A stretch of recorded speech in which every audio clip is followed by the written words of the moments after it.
Hello everyone, स्वागत है आपका मेरे चैनल रियलिटी एक्सपर्ट में। एक बार फिर से मेरा नाम है जावेद और आज की वीडियो स्पेशल होने वाली है। आज की वीडियो में हम दिल्ली एनसीआर के बाहर की बात करने वाले हैं और ये किसी प्रोजेक्ट की बात हम नहीं करेंगे। इसमें हम बात करेंगे पूरे के पूरे शहर की।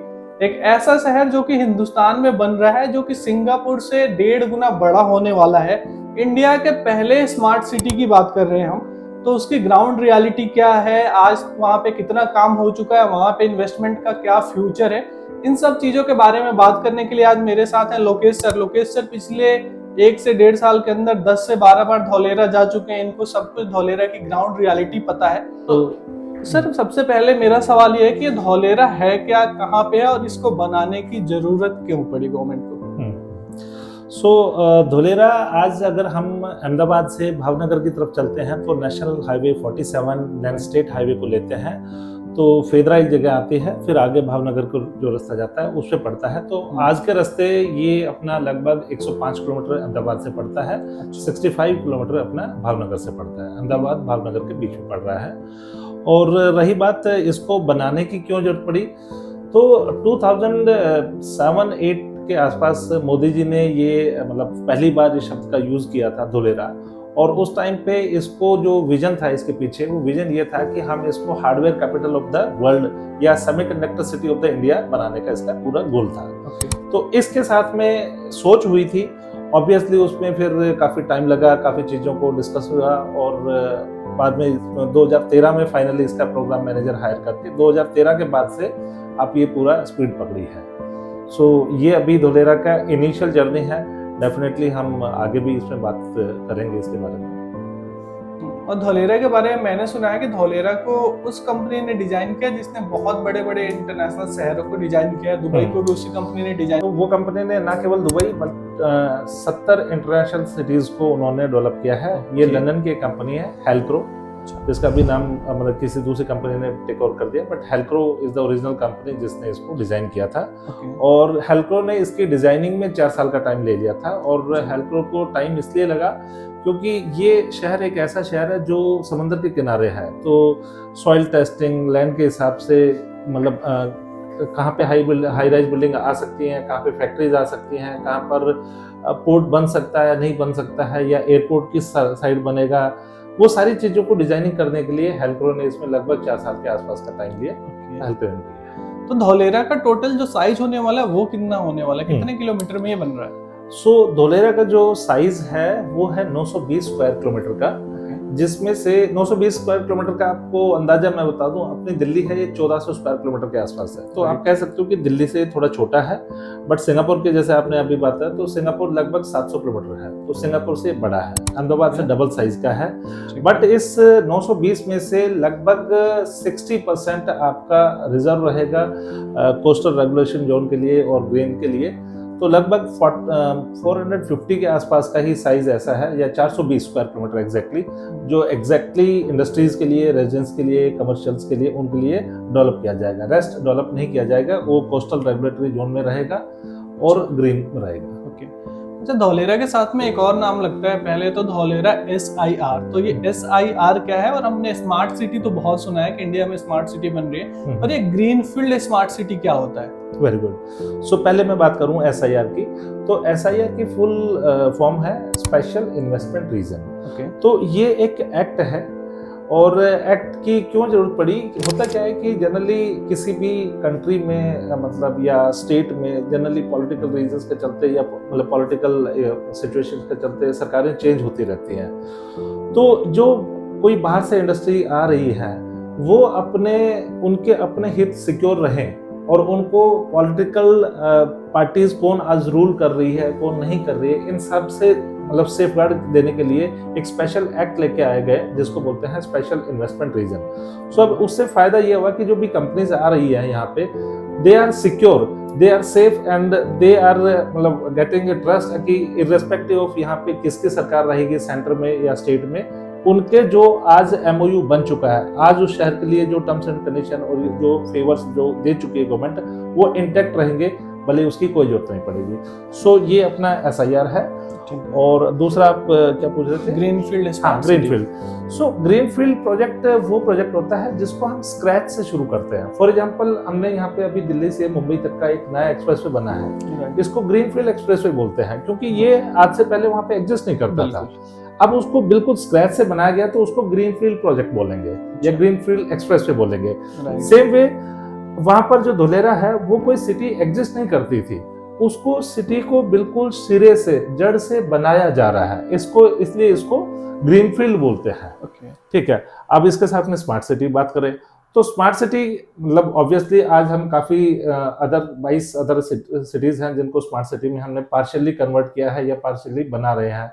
जैसे गुड़गांव में भी सेक्टर 29 के आसपास है स्मार्ट सिटी बनी है, दिल्ली में भी लुटियन जोन्स के आसपास का स्मार्ट सिटी बना हुआ है।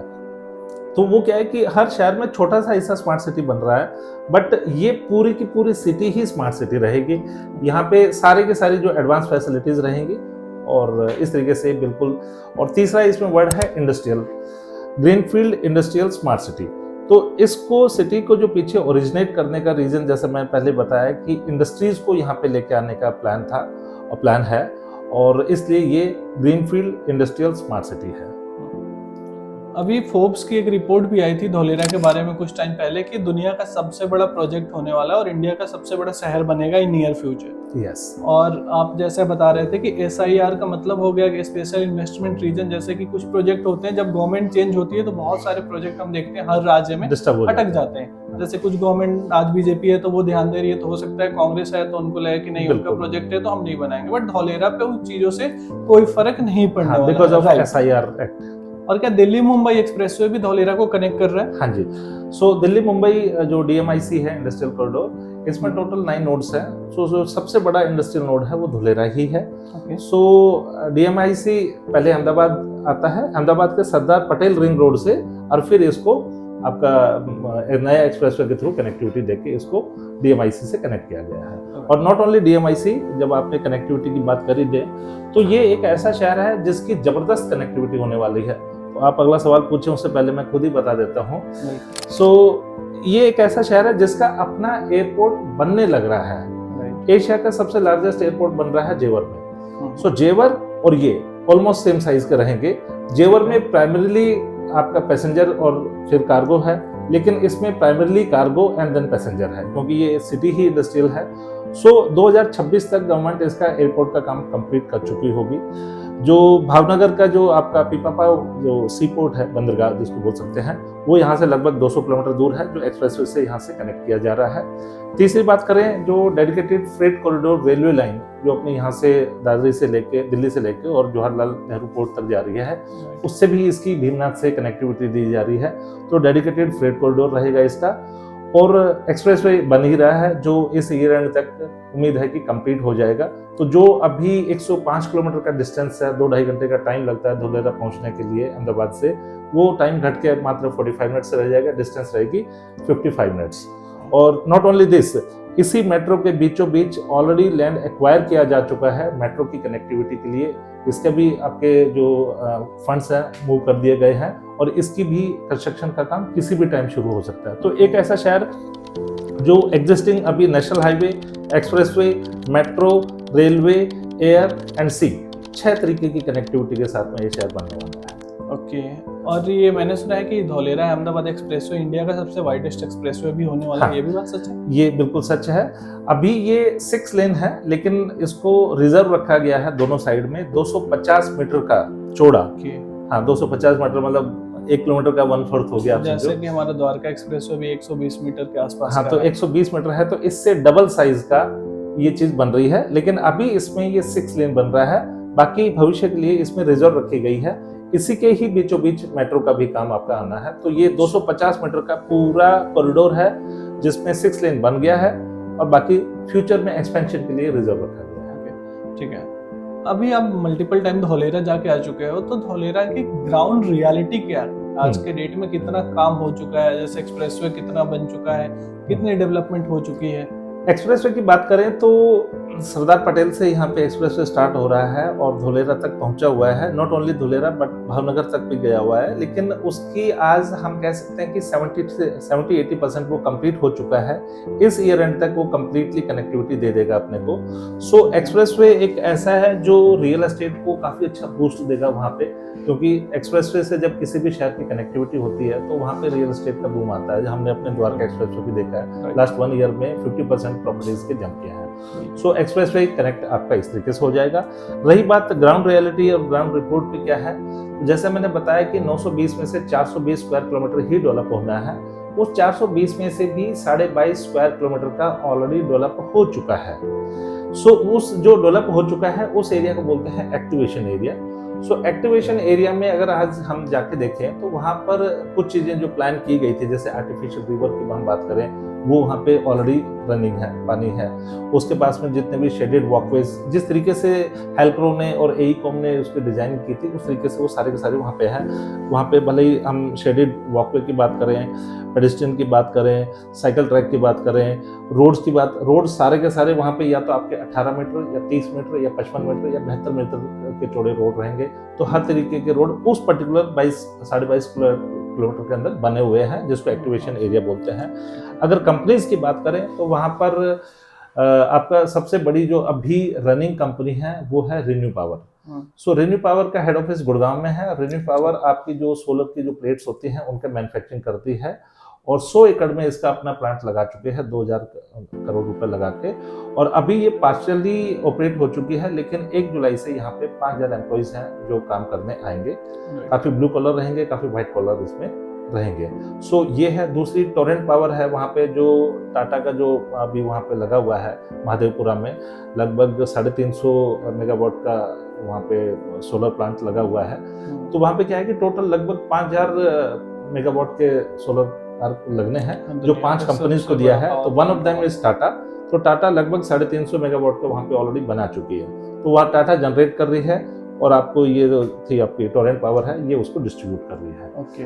अब इसी के साथ में ही अगर आप और बात करें तो अभी जो 29 फरवरी को कैबिनेट ने बिल की मंजूरी दी थी टाटा को सेमीकंडक्टर के उसकी, तो 13 मार्च को मोदी जी वहाँ पे उसका नींव रख चुके हैं और उसका कंस्ट्रक्शन का काम कभी भी स्टार्ट हो जाएगा। तो ये भी कंपनी अगले 3 साल में यहाँ पे एम्प्लॉयमेंट क्रिएट करना शुरू करेगी। टाटा वहाँ पे सेमीकंडक्टर चिप का पहला चिप का प्लांट लगा रही है, इंडिया में पहला होगा सेमीकंडक्टर चिप जो 2026 तक वो बनाना स्टार्ट कर देगी। यस। और शायद मैंने सुना है टाटा ने एयरबस के साथ भी टाई अप किया है डिफेंस एयरक्राफ्ट मैन्युफैक्चर करने के लिए। जैसे जो भी हमारे डिफेंस में एयरफोर्स में एयरक्राफ्ट आते हैं सब बाहर से आते हैं, पर पहली बार इंडिया में कोई डिफेंस एयरक्राफ्ट मैन्युफैक्चरिंग प्लांट लगा रही है टाटा। बिल्कुल एयरबस। सो हम इन दोनों ही प्रोजेक्ट्स पे बात करते हैं। सो टाटा का ताइवान की कंपनी है, उसके साथ में जेवी हुआ। 91,000 करोड़ रुपए की इन्वेस्टमेंट के साथ में आपका इंडिया का पहला सेमीकंडक्टर प्लांट वहाँ पे लगने जा रहा है। आज तक हमारी सेमीकंडक्टर की डिपेंडेंसी या तो चाइना या ताइवान या जापान वगैरह पे रहती है, लेकिन ये पहली बार होगा जब इंडिया खुद के लिए ही प्रोड्यूस करेगा। ना केवल खुद के लिए प्रोड्यूस करेगा बल्कि यहाँ से हम एक्सपोर्ट भी करेंगे। अभी आपने रिसेंटली न्यूज में फॉलो भी किया होगा कि इलॉन मस्क आने वाले थे जो कि पोस्टपोन हो गए। तो वो भी टाटा के साथ में ही किस तरीके की फ्यूचर प्लानिंग रहेगी और वहाँ से सेमीकंडक्टर को प्रोक्योर करने की बात पे वहाँ की बात रहेगी। बट सेमीकंडक्टर तो आज हर चीज में लग रहा है तो उसकी डिमांड बहुत है। सो ये प्लांट अपने आप में 50,000 डायरेक्ट और 1 लाख इनडायरेक्ट लोगों का एम्प्लॉयमेंट क्रिएट करेगा। So that is really good thing about Tata semiconductor and it is a proud moment for all of us as well, क्योंकि इंडिया में ऐसी चीज पहली बार बन रही है। अब बात करते हैं दूसरे जो मैन्युफैक्चरिंग प्लांट उसकी डिफेंस एयरक्राफ्ट मैन्युफैक्चरिंग प्लांट की।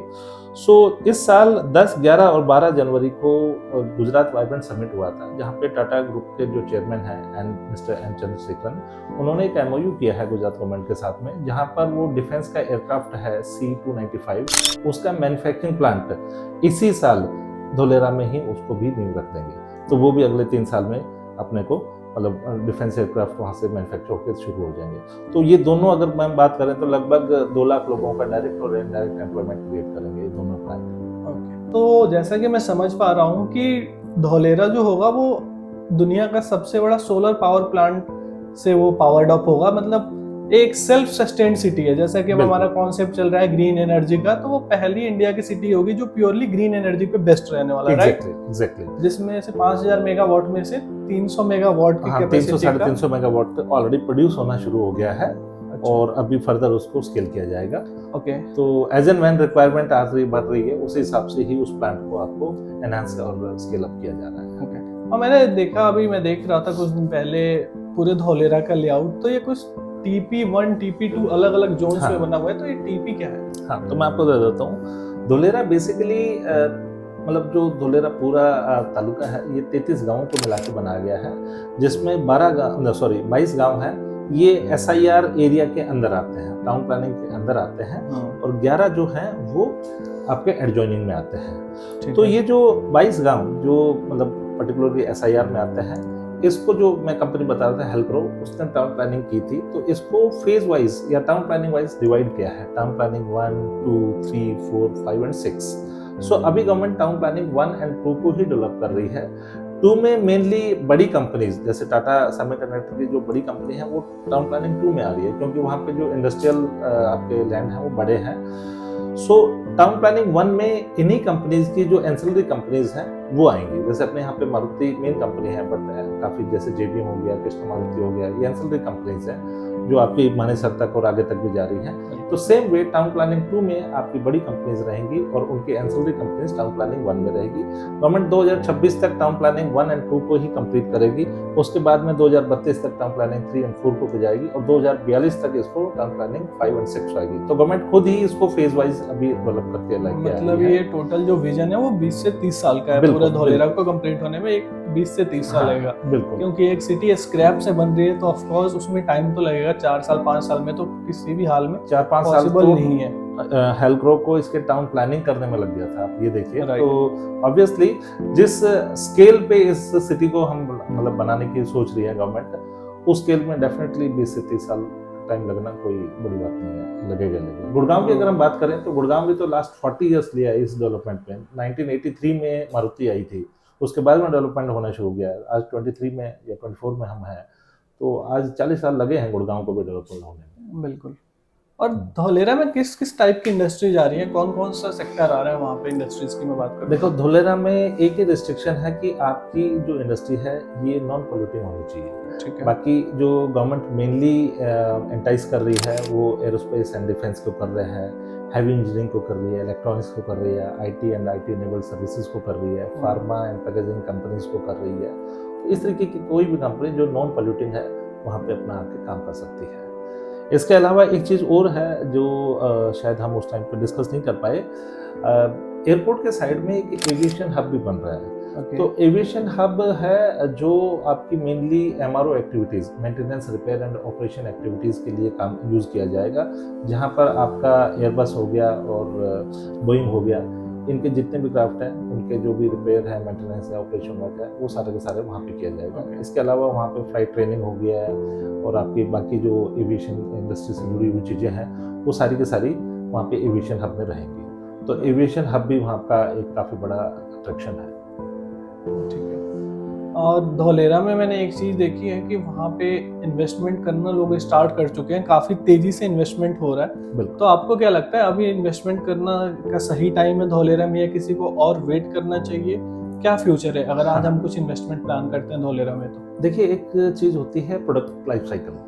तो प्रोडक्ट लाइफ साइकिल में सबसे जो पहली स्टेज होती है वो होती है इंट्रोडक्शन स्टेज, फिर आती है आपकी ग्रोथ स्टेज और फिर आ जाती है मैच्योर स्टेज। मैं आपको सिर्फ एक एनालॉजी के थ्रू रिलेट करवा पाता हूँ। 1983 में जब मारुति यहाँ पे आई थी तो गुड़गांव एक इंट्रोडक्शन स्टेज पे था, और उस टाइम पे DLF और अंसल्स ने इस चीज़ को, अपॉर्चुनिटी को पहचाना था कि भाई मारुति आ रही है, डायरेक्टली इनडायरेक्टली लाखों लोग यहाँ पे आएंगे, और वो लाखों लोग आके यहाँ पे जब काम करेंगे तो उनको रहने के लिए भी जगह चाहिए। तो उस टाइम पे उन्होंने यहाँ पे प्लॉटिंग करना शुरू की थी, जो कहते हैं कि 250, 300 और 400 रुपये गज पे स्टार्ट हुई थी, जो आज 4 लाख रुपए गज पे हो गई है। लेकिन उस टाइम पे जो 400 रुपये गज का था वो इंट्रोडक्शन स्टेज था। कुछ लोगों ने विश्वास किया था, कुछ ने नहीं किया था। उस 400 की जर्नी 4000 रुपये गज पे भी गई, 40,000 रुपये गज पे भी आई, 1 लाख रुपए गज पे भी आई, 2 लाख रुपए भी आई और 4 लाख रुपए पे भी। लोगों ने 400 रुपये भी इन्वेस्ट किया था, 4000 पे भी किया, 40,000 पे, 4 लाख पे भी कर रहे हैं, लेकिन समझदारी कहाँ है? 400 रुपये के रेट पे। तो वो जो इंट्रोडक्शन स्टेज है वो आज धोलेरा में है। धोलेरा में आज आपने को जमीन 5,000 रुपए, 6,000 रुपए, 7,000 रुपए गज के हिसाब से मिल जाती है।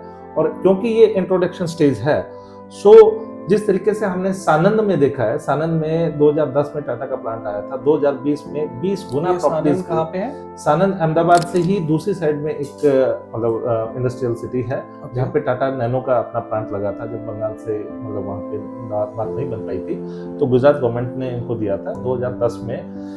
तो वहां से टाटा नैनो प्रोड्यूस होनी शुरू हुई थी। अब टाटा की बाकी गाड़ियां भी वहां पर प्रोड्यूस होती हैं। तो वहां पर एक इंडस्ट्री आने की वजह से, जिसका अपना ना कोई एयरपोर्ट है, ना एक्सप्रेसवे है, ना कोई डीएफसी है, ना कोई रेल है, बट उसके बावजूद भी उस पे प्राइसेस 20 टाइम्स अप्रिशिएट हुए हैं। ये तो हम स्मार्ट सिटी की भी बात कर रहे हैं, ये तो अपना एयरपोर्ट है, अपना सी पोर्ट है, अपना वो आपका मेट्रो है, एक्सप्रेसवे है, वो dedicated freight corridor railway line है। तो यहाँ पर आज मैं कहूँगा कि सबसे बेस्ट टाइम आज ही है, क्योंकि ये इंट्रोडक्शन स्टेज में है। एक बार ये जब ग्रोथ स्टेज में आ जाएगा, जब वहाँ पे मतलब आज से वुड से कि 10 गुना या 15 गुना या 20 गुना कीमतें हो चुकी होंगी, जो आज 5,000 रुपये गज पे है, 50,000 रुपये गज पे या 1 लाख रुपये गज पे जब जाओगे, तो मतलब फायदा तो तब भी है, लेकिन उतना फायदा नहीं है कि अगर आपको 5,000 से एंट्री करके 50,000 पे बिका जा रहा है, वो ज्यादा फायदा नहीं है। तो it is absolutely right time to invest in to Dholera. एक ये भी कंसर्न हो सकता है लोगों का कि इज इट सेफ। हाँ बिल्कुल, मैं उसी पॉइंट पे आ रहा हाँ, आप मैं लग रहा था क्योंकि नेक्स्ट क्वेश्चन आपका इसी सीक्वेंस में होने वाला है। So it is 100% safe to invest in Gujarat, क्योंकि गुजरात में ये जितने भी, मैं वहाँ पे पर्टिकुलर धोलेरा की अभी बात कर लेते हैं। तो हुआ क्या कि पहले तो मैं आपको ये बता देता हूँ, थोड़ा सा हटके मैं लीग से जा रहा हूँ, लेकिन आई थिंक ये ऑडियंस के लिए जानना जरूरी है। बिल्कुल। हाँ, वहाँ पे जो वो 22 गाँव जो SIR में लिए गए हैं, उस SIR में जैसे टाउन प्लानिंग 1 और 2 को ही अभी लिया गया है, उसमें 89, और टाउन प्लानिंग 1 में तो मैं बात करूं ऑलमोस्ट सारा का सारा इंडस्ट्रियल एरिया ही है, और टाउन प्लानिंग 2 में भी बात करें तो 89% है वो आपका इंडस्ट्रियल है, मात्र 11% ही उसका रेजिडेंशियल है। और वो 11% भी सोल्ड आउट हो चुका है। You will hardly find a new inventory और न्यू प्रॉपर्टी जो रेजिडेंशियल की है, टाउन प्लानिंग के अंदर है। वहाँ पे रीसेल ही हो रही है, लोगों ने आज से 4-5 साल पहले ही वहाँ पे लेनी शुरू कर दी थी। और क्योंकि वो टाउन प्लानिंग है, तो गवर्नमेंट ने पूरी जोनिंग कर रखी है कि ये आपका कमर्शियल का रहेगा, ये IT का रहेगा, ये इंडस्ट्री का रहेगा, ये रेजिडेंशियल का रहेगा। तो वहाँ पर ऐसा नहीं कि कोई भी अपनी मर्जी से अपना खेत है उसमें अपने लाइसेंस CLU करवाया, करना शुरू हो गया। लेकिन वो जो 11 गाँव जो एडजॉइनिंग में है, वो फ्री जोन में आते हैं। तो अब उन फ्री जोन में ही क्यों रेजिडेंशियल प्लॉटिंग हुई है, उसका मैं कारण बताता हूं आपको। क्योंकि वो फ्री जोन है, तो वहां पे जमीन लेके उसको NA में कन्वर्ट किया, मतलब नॉन एग्रीकल्चर में कन्वर्ट किया, और कन्वर्ट होने के बाद में उसको रेजिडेंशियल के लिए प्लान पास करवाया गया। तो वहां पर रेजिडेंशियल प्लॉट्स काटना, मतलब जो डेवलपर्स हैं उनके लिए आज, क्योंकि एक डिफाइंड जमीन है, तो वहां पे कर सकते हैं, वहां पे परमिशेबल है। लेकिन टाउन प्लानिंग 1 के और 2 के अंदर तो जो गवर्नमेंट ने दे रखी है, सिर्फ उतना ही कर सकते हैं। अब बात करते हैं सेफ पे। जितने भी वहां पे डेवलपर्स काम कर रहे हैं, वो सारे के सारे एक पूरा प्रोजेक्ट लेते हैं। प्रोजेक्ट आपका 15 एकड़, 20 एकड़, 25 एकड़, या एक तो प्रोजेक्ट ऐसा जो 45 एकड़ का भी है, वो पूरे प्रोजेक्ट की बाउंड्री करते हैं। एक आपका सिक्योरिटी गेट होता है जहाँ पे आपके गार्ड्स वगैरह होते हैं, तो जो अथॉराइज्ड पर्सन है उनके अलावा तो वैसे ही पूरे कैंपस में वैसे ही नहीं घुस पाते हैं। दूसरा, आपके प्लॉट की भी बाउंड्री करते हैं। तीसरा, वहाँ पे रजिस्ट्री होती है, आपकी प्रॉपर रजिस्ट्री आपके हाथ में दी जाती है। चौथा, रजिस्ट्री के साथ साथ में गवर्नमेंट का एक पोर्टल है anyror.gujarat.gov.in। उस पोर्टल पे भी जो भी रजिस्ट्री होल्डर हैं उनकी अपनी डिटेल्स दिख रही होती हैं। तो मतलब कोई वो वाली चीजें नहीं है कि भाई ओपन वो प्लॉट पड़ा है और उस पर जाके अपना कर लिया, नहीं, प्रॉपर कंपाउंड है, कंपाउंड के अंदर आपका प्लॉट की डिमार्केशन हो रखी है, और फिर ये सारी चीजें मिल रही है। दैट मींस कि 100% सेफ है, कोई भी आंख बंद करके वहाँ पैसा लगा सकता है। बिल्कुल, आप एब्सोल्युटली सेफ है। और गुजरात वैसे भी मैं बता रहा हूँ, क्राइम रेट उसमें बहुत ही कम है, और इस तरीके की चीजें गुजरात में तो वी कैन कंसिडर कि it is absolutely heaven for investors हर तरीके के लिए। मतलब वो रियल एस्टेट की बात करें, इंडस्ट्रीज की बात करें, हर तरीके के। वैसे भी गुड, इंडिया में सबसे ज्यादा इन्वेस्टमेंट जो आती है, फॉरेन इन्वेस्टमेंट भी या तो महाराष्ट्र या तो गुजरात में ही जाती है। बिल्कुल बिल्कुल, क्योंकि यहाँ पे दोनों ही अगर बात करें तो पूरी बिजनेस कम्युनिटी ही यहाँ पे रहती है, और उनका दिमाग भी कहीं ना कहीं अपना पूरे बिजनेस को ग्रो करने में होता है, ना कि इस तरीके की कोई किसी तरह की एंटी सोशल एक्टिविटीज करने में तो नहीं है। तो it is absolutely safe to invest there. और हमारे पास में कई अच्छे डेवलपर्स हैं जिनके साथ में हम मिलकर काम कर रहे हैं। तो उन सभी पे जो स्टार्ट हो जाता है इन्वेस्टमेंट किस रेंज से स्टार्ट होता है? देखिए वहाँ पर जो मतलब इन्वेस्टमेंट की रेंज है ना, वो अलग अलग किस लोकेशन के आसपास है। जैसे एयरपोर्ट के विसिनिटी एक लोकेशन है, एक जो एग्जिस्टिंग स्टेट हाईवे है फेदरा से पीपली आ रहा है वो ऑलरेडी डेवलप्ड है, 4 लेन का है, तो उसके अलग रेट हैं। कुछ हैं जो बिल्कुल टाउन प्लानिंग की बॉर्डर पे हैं तो उनके अलग रेट हैं। कुछ हैं जो टाउन प्लानिंग से 5-7 किलोमीटर की दूरी पे हैं, उनके अलग रेट हैं।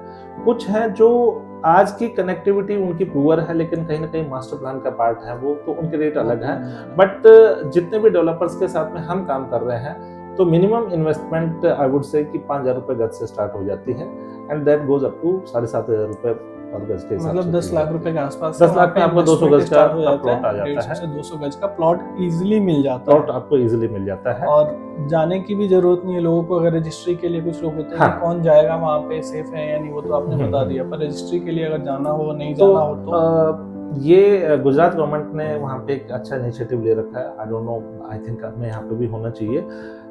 वो ऑनलाइन रजिस्ट्री करवा देते हैं। तो होता क्या, प्रोसेस क्या होता है कि जब आप पेमेंट पूरी कर देते हो बिल्डर के साथ में, तो बिल्डर आपको एक सेल डीड भेजता है। सेल डीड पे आप साइन करते हो, उस सेल डीड के बेस पे वो अथॉरिटी में जाकर टोकन लेते हैं, रजिस्ट्री की डेट उनको मिलती है, वो रजिस्ट्री की डेट आपको कम्युनिकेट करते हैं। अगर आप पहुंच सकते हैं बहुत अच्छी बात है, नहीं भी पहुंच सकते तो आपकी बिना आपके रजिस्ट्री ऑनलाइन हो जाती है। तो होता क्या है कि सिर्फ जो सेलर है उसका पहुंचना मैंडेटरी है, बायर का पहुंचना मैंडेटरी नहीं होता है। तो अगर आप यहाँ से नहीं भी ट्रैवल करना चाहते तो आपकी रजिस्ट्री आपके पास में आ जाती है। और रजिस्ट्री जब आ जाती है उसके 3 महीने के अंदर जो मैं गवर्नमेंट का पोर्टल बताया था nerr.gujarat.gov.in, वहाँ पे भी आपका नाम रिफ्लेक्ट होना शुरू हो जाता है। तो you can check the authenticity everything. वहाँ पे कौन कौन से डेवलपर्स के साथ फिलहाल हम काम कर रहे हैं? देखिए अभी तक हम वहाँ पे 7 ओक के साथ में काम कर रहे हैं, धोलेरा मेट्रो सिटी के साथ में काम कर रहे हैं, और कुछ और डेवलपर्स हैं जिनके साथ में हम कल परसों में मीटिंग करके और लेके आ रहे हैं। सो इम्पोर्टेंट क्या है कि हम जितने भी डेवलपर्स के साथ में काम कर रहे हैं हम उनका थॉरोली बैकग्राउंड चेक करते हैं। हमारी लीगल टीम है, उनके सारे पेपर्स, रजिस्ट्री वगैरह सब चेक करती है, और हम मेक श्योर करते हैं कि वो एटलीस्ट मतलब 7-8 साल या 10 साल की विंटेज उनके पास में हो। उस टाइम से वहाँ पे वो काम कर रहे हैं, 10-12 या 15 प्रोजेक्ट वो डिलीवर कर चुके हों। तो वो एक कन्विक्शन मिल देता है हमें भी, क्योंकि हम चाहते हैं कि हमारे इन्वेस्टर्स का पैसा सेफ रहे। तो हम किसी भी ऐसे शेडी डेवलपर के साथ में काम नहीं करते जो मतलब अभी जस्ट आया है, और या फिर मतलब हम प्रूवन मतलब वहाँ के साथ में जो डेवलपर्स हैं उनके साथ में काम कर रहे हैं। और आप क्या देखते हो, आज मान लो लेट्स सपोज किसी ने 10 लाख रुपए इन्वेस्ट किया, तो अगले 5 साल 10 साल बाद उसका क्या होराइजन है, कितना एप्रिसिएशन आपको वहाँ पे दिख रहा है? देखिए वहाँ पर जैसा मैं अभी आपको बता रहा था कि एप्रिसिएशन क्यों आता है, हम थोड़ा सा उसको लॉजिकली देखते हैं पहले तो। क्योंकि सिर्फ हवा में मैं बोल दूं कि 10 लाख के 50 लाख बन जाएंगे तो उसका कुछ मतलब डेटा पॉइंट्स भी होने चाहिए। तो मैं आपको 2 तरीके के डेटा पॉइंट्स देना चाहता हूँ। एक तो हम ये देखते हैं कि अगले 5 साल में वहाँ पे कितना एम्प्लॉयमेंट आएगा।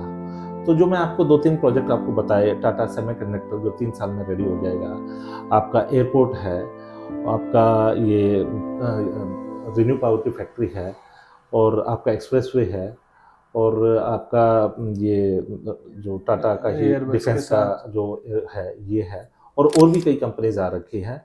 तो इनके बेस पे on a conservative side I would say कम मतलब 1.5 से 2 लाख लोगों का एम्प्लॉयमेंट क्रिएट होगा। अब ये 1.5 से 2 लाख लोग हैं, वो अलग अलग शहरों से जाके रह रहे होंगे, वहाँ पे जाके काम करेंगे। अब उनको रहने के लिए भी जगह चाहिए, जैसे गुड़गांव में जगह चाहिए थी। तो जब वहाँ पर हैबिटेशन आना शुरू हो जाता है, डिमांड आनी शुरू हो जाती है, तब आपकी लैंड की प्राइसिंग एक्चुअल मतलब वो है ग्रोथ होनी शुरू हो जाती है।